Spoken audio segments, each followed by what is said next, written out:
हमारा जो ग्रुप था औरतें और तरक्की, उसमें 13 लोग थे, कुछ थोड़ा सा शिफ्टिंग ग्रुप था, कुछ आए कुछ गए।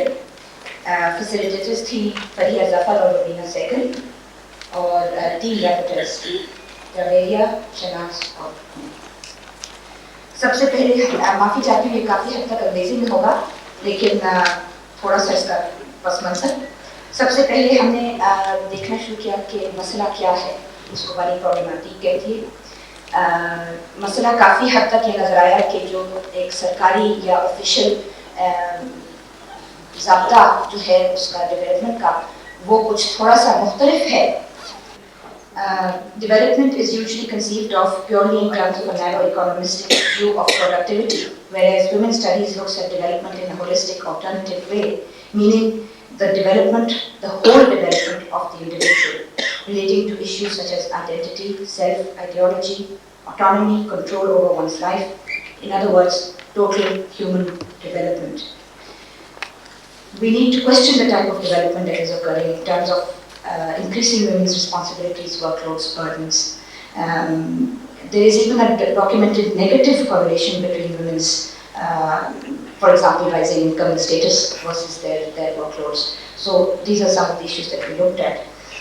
इन सब को बुनियाद बनाने के लिए हमने इस्तेमाल किया था डॉक्टर फरीहा जफर ने पहले दिन जो पेपर प्रेजेंट किया था प्लेनरी सेशन में, जिसका टाइटल था limitations and opportunities for the women's movement, जिसमें उन्होंने ये कहा था कि हमें क्लैरिफिकेशन की ज़रूरत है कि तहरीक होती क्या चीज़ है, और आया ये कि कलेक्टिव एक्शन तहरीक कहला सकते हैं, और ये कि औरतों की जो तहरीक है ये सिर्फ सोशल रिफॉर्म के लिए है, यानी कि हकूक़ बराए तालीम, property, employment, politics, reform of laws, legislation वगैरह वगैरह, या कि इसका कुछ और या इससे बढ़कर भी कोई मफ़हूम निकल सकता है। आजकल हम बात करते हैं औरतों के हकूक़ की, हम सवाल उठाते हैं, क्वेश्चन करते हैं औरतों के रोल को फैमिली में, सोसाइटी में, स्टेट में। ये जो क्वेश्चनिंग है इसने एक ख़ास कुछ मसले पैदा करती हैं सोसाइटी में। Women and their consciousness of society, it entails limitations for society as well as for women. The movement is far ahead of its time in terms of the ground realities in which we are unfortunately grounded. For example, previously the movement used to try to fight the mullah on his own wicket, but now we have declared ourselves, for example, some of us have declared ourselves secular, and some of us have declared ourselves non-believers, and people have problems. As I mentioned the other day, in one of the conferences recently on legal reform, there was a lot of talk of reforms of laws within the framework of the religious laws, but there was absolutely no talk of what to do if one is an unbeliever or atheist or whatever. So these are some of the questions and the problems that are agitating our minds. I'd like to briefly sum up the overview of the problem with a quotation from Fariha Zafar's book, Finding Our Way, Readings on Women in Pakistan, which goes, "The struggle and suffering which women in Pakistan have undergone and are continuing to experience to make themselves visible and recognized in mainstream activity in the home and in society at large is the root of the women's question, which today is therefore no longer an issue confined to the position of women within the family or their right to equality with men in different aspects of social concern. It is part of the total, far broader question regarding the direction of change that our society is taking, economic, social, political, and the intellectual perception and analysis of that process." During the course of the 2 days that the group met, we discussed various papers. Papers were presented and discussed at great length. I tried to present a brief synopsis of what was presented. There were certain themes and clusters. Population was sort of, there was one paper on population as one theme, and the illustration was the Women's Development and Planned Parenthood activities of the Family Planning Association of Pakistan. And it was stated that population should not be talked about as a problem but as an issue. The question that the group raised was, are women only to be the focus of this problem or this issue? Reproductive rights the issue of women's control over their own bodies, their sexuality, their autonomy, their decision making were all woven into the discussion. It was stressed that support systems are needed and family planning should be seen as a part of overall healthcare and human development. Family planning should be seen as a basic human right, not as a means of control, and that we should look at population in terms of state policy, society, family and women's view. The unequal distribution of wealth leading to pressure to produce more children was a point that was brought up very clearly in the discussion, as also was the issue about consumption levels and patterns in the north vis-a-vis high population growth rates and related issues in the south as related to family planning programs. The issue of women's bodies being used as laboratories for contraceptive technology experimentation, i.e. using women as guinea pigs, was discussed at length. And why are only women the focus of contraceptive technology innovations and inventions? There was an express need to de-link religion from family planning and the necessity for the concept of planned parenthood versus a very narrow focus on contraceptive technology and family planning service. The second cluster was education and ideology.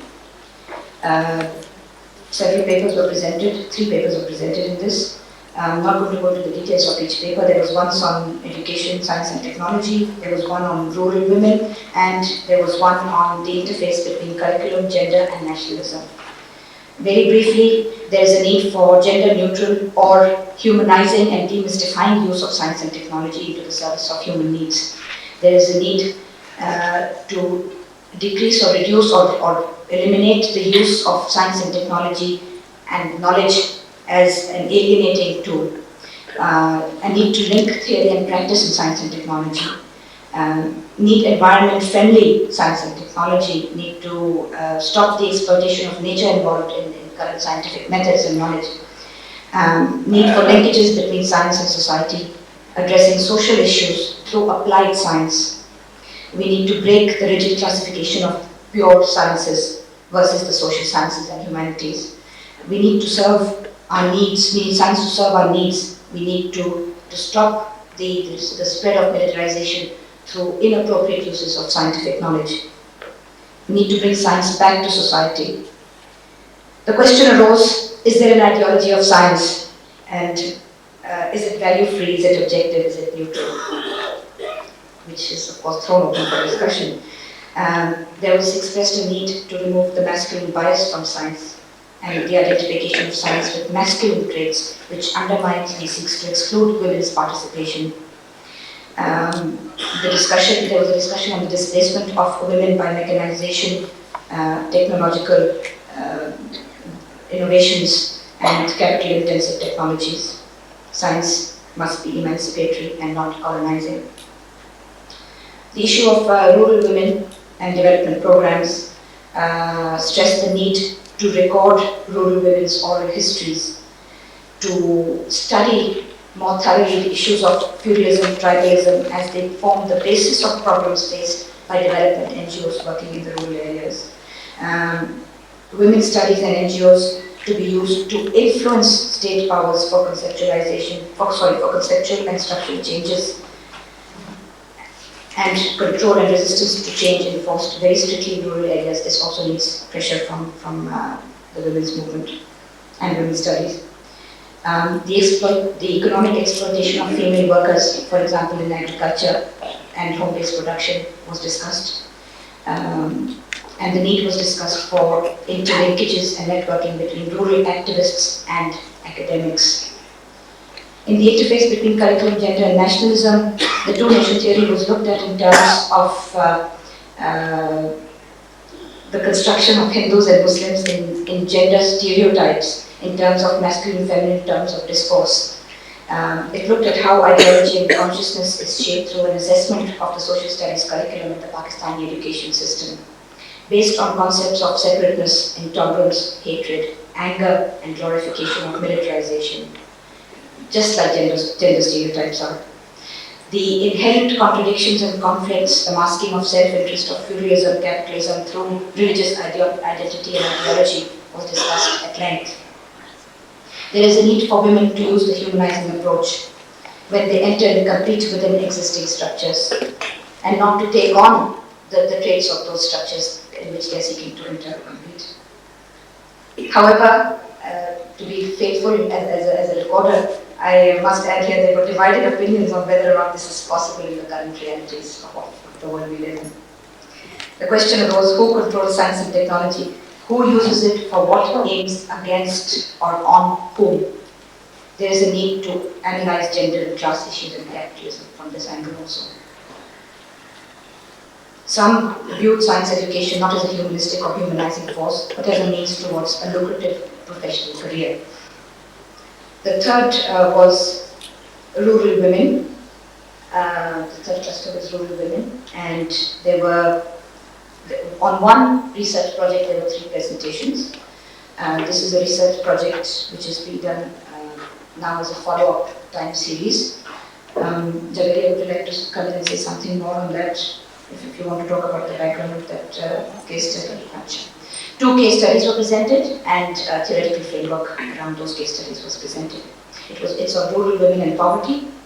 The subsequent discussion on the findings of that study centered around the fact, I need to tell you the objectives of that study: to analyze capitalism and class structure, to assess the amount of control people have on their own lives. These are the main objectives. There are a number of secondary objectives. The findings generated a discussion around the subject of themes of poverty is ideological and multifactorial. Gathering quantitative data is not an end in itself. The important aspect is that the researcher's own involvement in the research. The researched should not be treated as passive objects of study, but as active producers of knowledge. And that despite efforts at quantitative data collection, the data is still unreliable and inadequate. The researcher's relationship to the data is important as a form of participant observation. Modernization, development, as conceived, as we discussed earlier, may not necessarily have positive social repercussions. An example that is often quoted is that the relegation, the disuse of the well down the village or outside the village or the stream, and the new hand pump within the house may have deprived women of the socialization and the gupshup and the tafri and being able to get out of their houses. अब तो घर में hand pump आ गया है तो ना इकट्ठे मिलकर कपड़े धो सकती हैं नाले में या स्ट्रीम में, ना जाके सब विलेज वेल में जाके पानी ले सकती हैं. There were again divided views on this. Some felt that the view of the village well may have been unnecessarily romanticized, and वो कहानियाँ वो घड़ा पकड़ा हुआ और लाचा बैठ के लटकती जा रही, लेकिन कुछ लोगों का ख्याल था कि नहीं, ये सचमुच हुआ है, औरतों की एलिमिनेशन बढ़ गई है, आइसोलेशन बढ़ गई है, एंड हम घर के अंदर होने से. We can have those sort of discussion later. Identity issues came up. For example, women's struggle comes from their dual identity of gender and class. There was extended debate on this because some felt yes and some felt no. We can again open this for discussion later. Associated development issues, for example, development of the family. Incomes may have risen, but the women's position within the family has mostly remained static.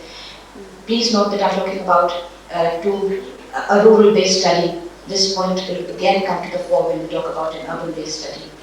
So basically the thread is the same throughout. In fact, women's position may even have deteriorated despite the rising incomes.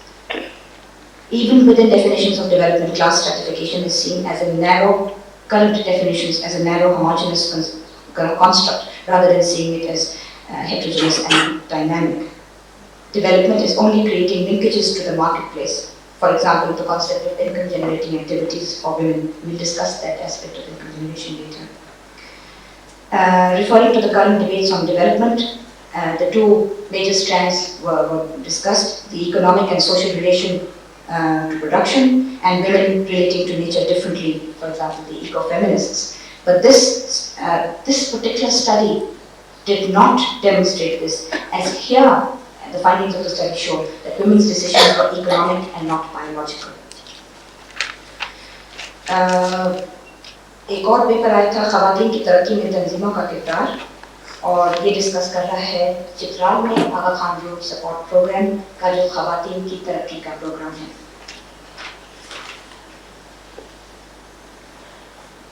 इस पर कुछ सवाल उठे थे जब describe किया गया, बताया गया कि इस प्रोग्राम की नौयत क्या है, उसमें क्या होता है, किस तरह किया जाता है। इस पर कुछ सवाल उठे थे और वो ये थे, Is development going to be driven by external forces or religious directives? Is this the kind of development we want, and are we going to accept it? And that there is a need to analyze not just issues of access to and use of educational opportunities, but also the quality of education that is being imparted. और एक और थोड़ा सा मनफी पहलू जो आया discussion में वो ये था कि पहले हम मिडिल मैन, मुझे मालूम है कि मैं आपकी कॉन्फ्रेंस में बैठी हूँ, मिडिल मैन का जिक्र हो रहा है, लेकिन सचमुच एक मिडिल मैन है। वो मिडिल मैन इन्वर्टेड कॉमर्स में जो पहले हुआ करता था, providing marketing channels and linkages. अब एक सवाल पैदा होता है जो कि शायद आज दोपहर को किसी वक्त डिस्कस किया जा सके। Are NGOs now acting as the middle man? चौथा क्लस्टर था क्लास एंड कंट्रोल का। इसमें 4 पेपर्स पढ़े गए थे। Maltreatment of women in low socioeconomic classes. This is based on a survey in Peshawar, and the findings show women's own very negative feelings and perceptions about themselves and their gender. For example, I won't go into all the findings, but just to give you a feel for what came out, and रोंगटे थोड़े से खड़े हो जाते हैं, लेकिन हम सब जानते हैं कि असलियत है।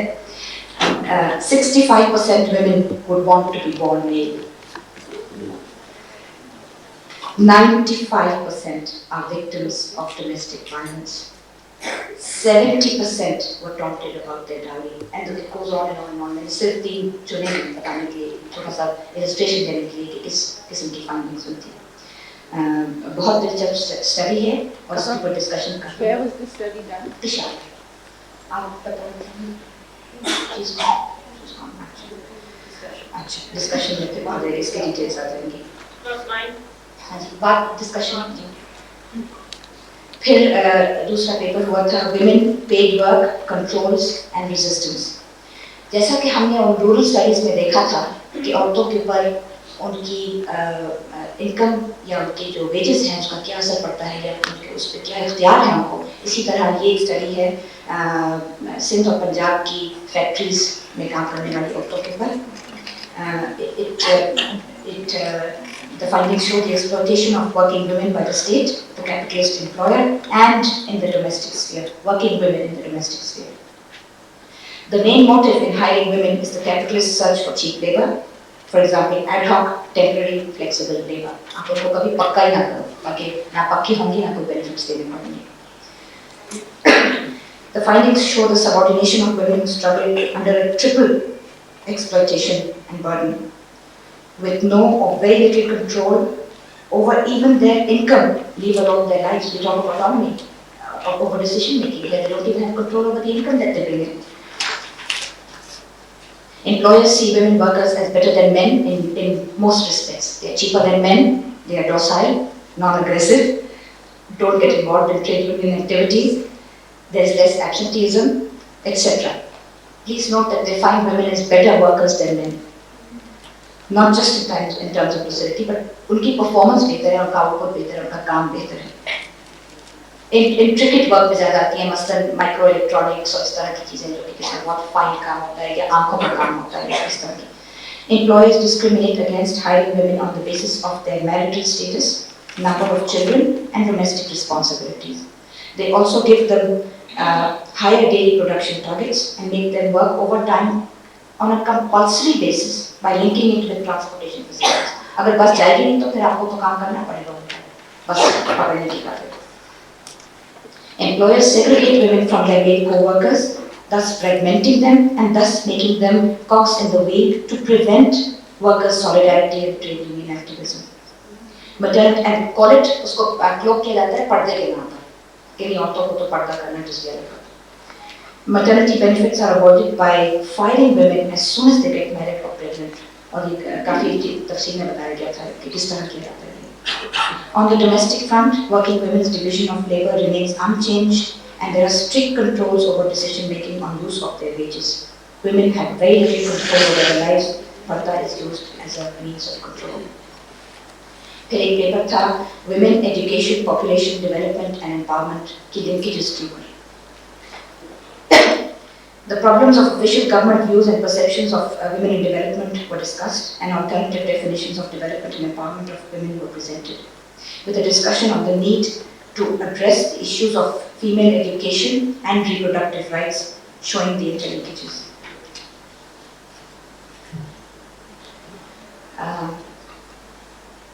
फिर एक पर्चा आया law as an instrument of control के ऊपर. Equity and justice के issues discuss हुए थे. Discuss किया गया था कि law is always an instrument of control, whether it is benign or otherwise. The culture of control exercised by society on one hand and by the state on the other. Certain forms of laws are used for this, either codified formal laws or as customs, traditions, practices, even if they don't have the force of law. It must be clearly brought forth that the law is not always benign and just, especially regarding women. The rule of law, which is just, emanates from representative sources and the aspirations of people and society. Equality before the law does not necessarily mean justice. Informal systems of control have been created for the benefit of the powerful to enforce their control. So the question arose, who controls whom and why? There was a discussion on societal norms, cultural norms as the basis for this control. The society based on patriarchal norms, therefore patriarchy controls the laws and lawmaking.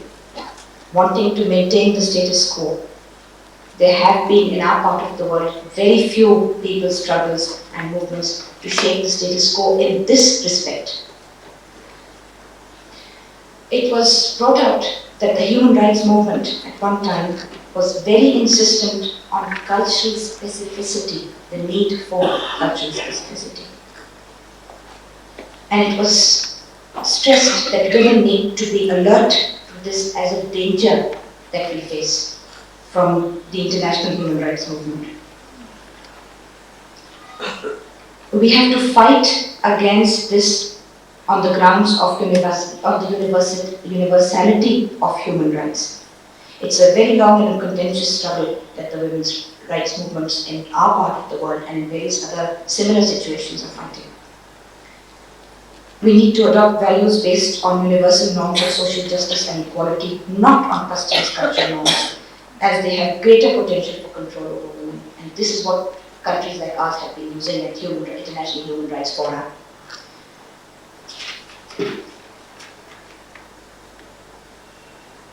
The first struggle, as an illustration, it was brought out that the first struggle by Muslim women for their inheritance in 1937 was a class issue.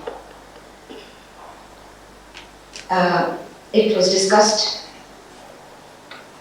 the question was thrown out, does the state exist for the people or do the people exist for the state? And it was brought out that the state has become a supra-entity.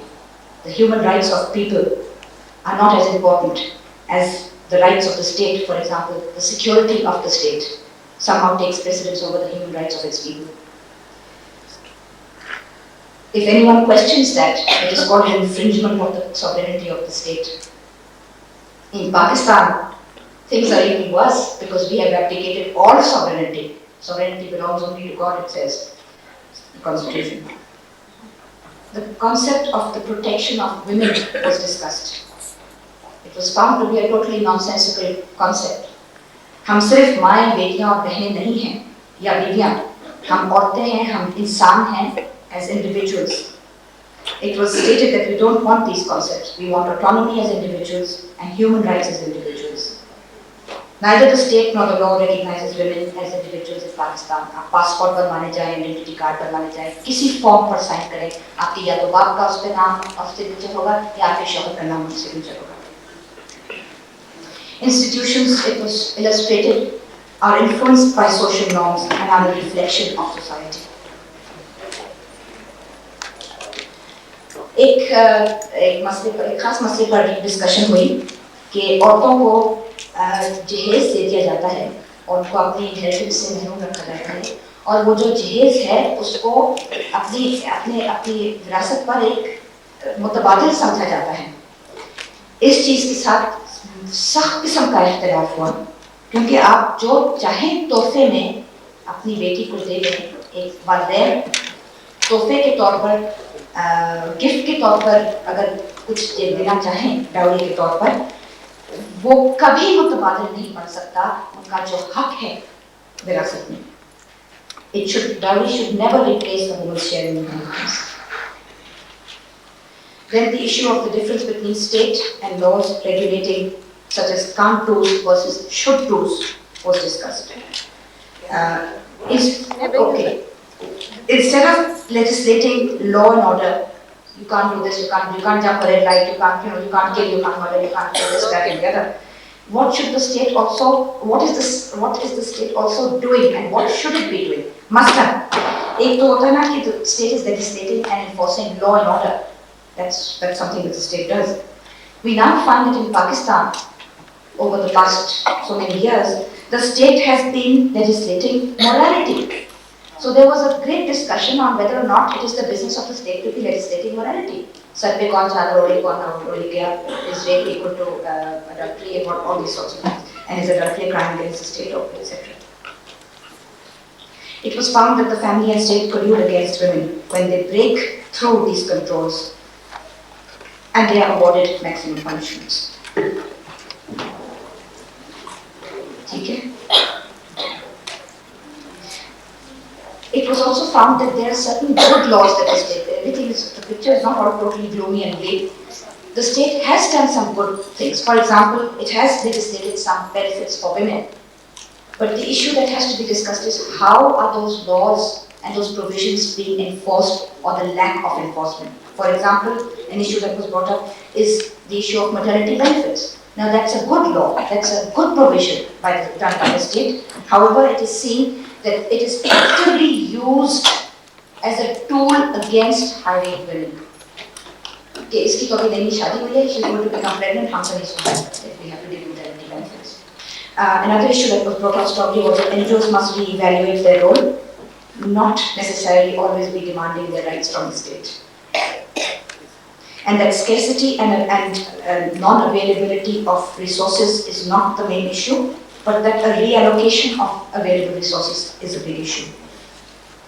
The question that came out at the end was, what should be our fronts for the struggle in the women's movement? What fronts should we fight on and struggle on? Which methods should be used? What approach should be used? And that women should not be afraid of politicizing the struggle. It is a necessary method for the women's struggle.